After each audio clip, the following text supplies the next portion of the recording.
pag-uusapan natin. Ayun. Ito.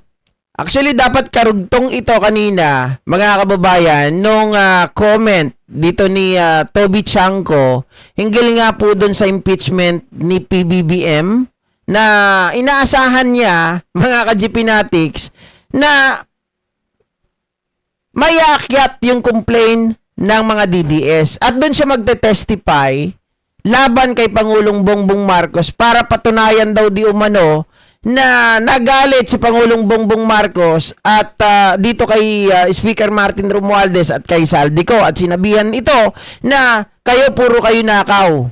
'Di ba? Kaya wala na akong nabili. Ngayon naman mga kababayan, etong impeachment na ito, naku po, kawawang mga DDS.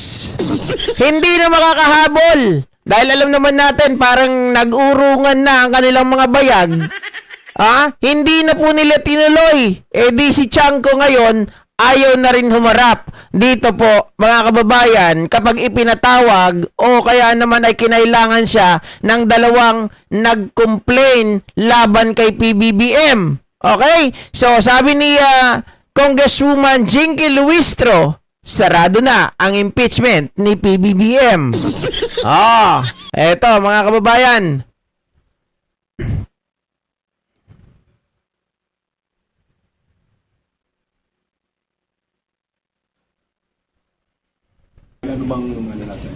I have two thoughts, no? I have two. Ay, hold on. Dito pala tayo. Sorry guys.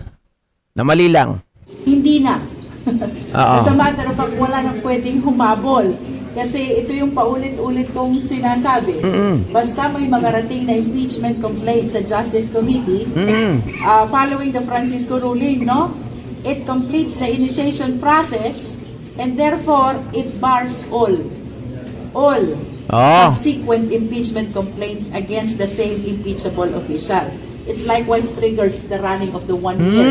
Sa makatuwid mga kababayan, yung impeachment complaint kahit pumunta pa yung mga DDS doon dahil nakaabot na sa Committee on Justice yung nauna po na nag-file ng complaint mga ka-GPnatics ay magkakaroon na ibabars na yung mga susunod na impeachment complaint laban kay PBBM. Maliwanag. Okay? Umiyak na lang kayo. Dahil kasi bakit naman ang haba-haba kasi ng oras hindi kayo nagpunta. 'Di ba? Wala na daw pwedeng humabol. Kung gusto nyong humabol, habulin nyo yung mga kriminal. Mga kababayan, kahit anong sabihin ninyo, kayo ang nagpakawala ng pagkakataon para mapailan ng complaint ang ating Pangulong Bongbong Marcos. Kasi ayon sa kanilang rules, mga kababayan, kapag umabot na ang complaint sa Committee on Justice, automatic it bars everything. Okay? It bars everything. Yung mga susunod na magpapile ay hindi na po papayagan. Sir GP, sinisid ko na ang dagat natin, nilagyan ko na ng moon para hindi maangkin ng China. My God. Iyak ang mga DDS ngayon. 'Di ba?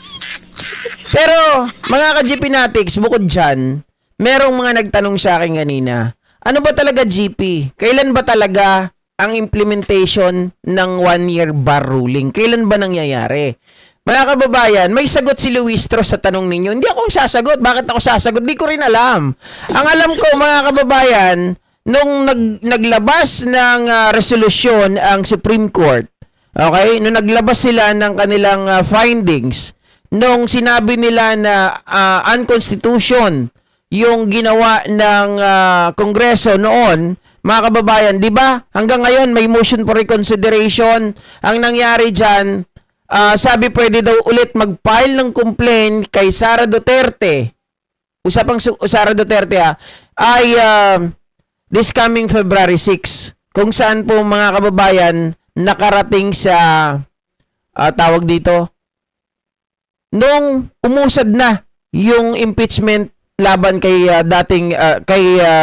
Vice President Sara Duterte. So ito yung sagot ni Jinky Luistro sa tanong nyo na yan. Para sabay-sabay na lang kayo. Sorry, ang hirap ang hirap magpaliwanag ng paisa-isa. Oo. Ano bang ano natin? Recording time. I have two thoughts, no? Okay. I have two thoughts. Kasi if you will be following, considering the decision of the Supreme Court, ang naging reckoning period nila is the date of filing. You remember the impeachment complaint which is pending motion for reconsideration before the Supreme Court. Ang kino-consider nilang reckoning is February 5 and that is the date of filing. Okay, right? so ayan yung paliwanag mga kababayan.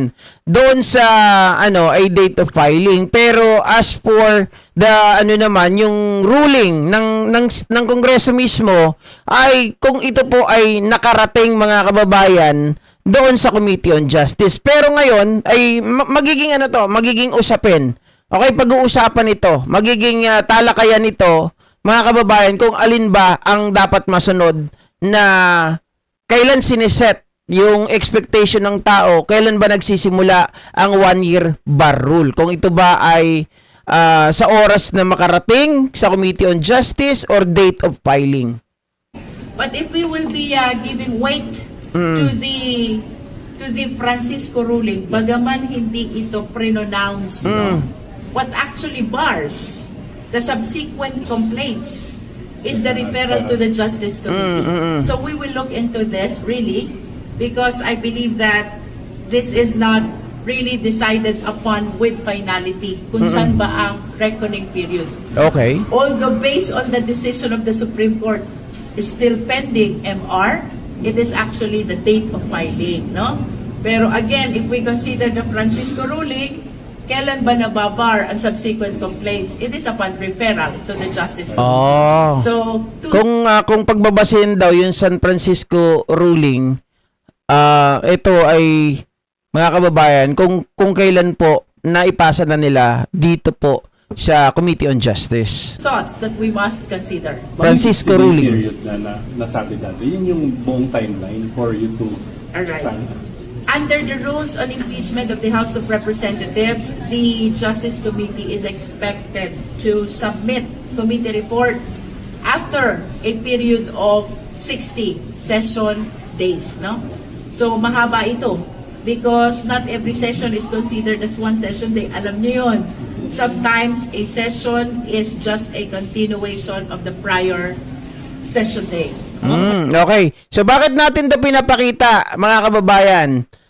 Para malinaw na yung mga DDS ito, gusto ko lang naman mang-asar.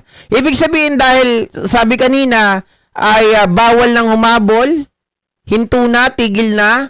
Mga kababayan, ang pagpapile ng impeachment complaint laban kay PBBM, ibig sabihin, magantay ulit kayo ng 1 taon. Okay? Kung hanggang kailan, pag-uusapan pa. Kung ito ba ay subsequent to the, mga kababayan, yung pagpasa ng tawag dito, pagpasa po, mga kababayan, sa Committee on Justice. O kaya naman ay doon sa pag-filing pa lang. Okay, doon kayo mag-abang. Pero mga kababayan, 1 taon 'yan. 'Di ba? Regardless kahit sinong mauna, kahit anong doon ang masunod. Kung ito ay sa filing, kung date na of filing o kaya naman ito ay pagpasa dito sa Committee on Justice, bahala na kayo, magantay pa rin kayo ng 1 taon, mga DDS. Okay? Yan lamang mga kababayan. Iyakan na naman ang mga DDS nito. Sabihin nyo, hinarang na naman kayo ni Sandro, ha? Baka mamaya mga kababayan, mayroon na naman kami marinig na kung ano-ano dyan. Diba? Oh. Alright, so ayan, hanggang dito na lamang po ang ating live streaming mga ka-GPnatics at magkita-kita po tayo sa second set ng ating live stream mamayang 7:30. Thank you so much sa lahat po mga kababayan. At maraming salamat. Magkita-kita po tayo ulit 7:30 in the evening. Philippine time, mga kababayan. Thank you. GPS lang po. What if kung 3 ang i-file kay Sara, meaning mamimili sila doon kung alin ang pwedeng isampa or ay accept nila yung 3 bagong hindi pwede i-file kasi 3. Okay. Mga kababayan, kung sino ang una na makarating doon sa Justice Committee. Yun ang hanggang doon lang. Yung mga susunod, mga kababayan, ay hindi natatanggapin. Okay? Yun lamang po yun. Kailangan makarating muna ito sa Justice Committee bago po sila magpahinto. Kung yung dalawa na yan, mga kababayan, sabihin natin, nagkasabay-sabay sila, lahat yan nakarating sa Justice Committee, lahat yan titingnan at i-consolidate na lang yan. 'Di ba? Oo.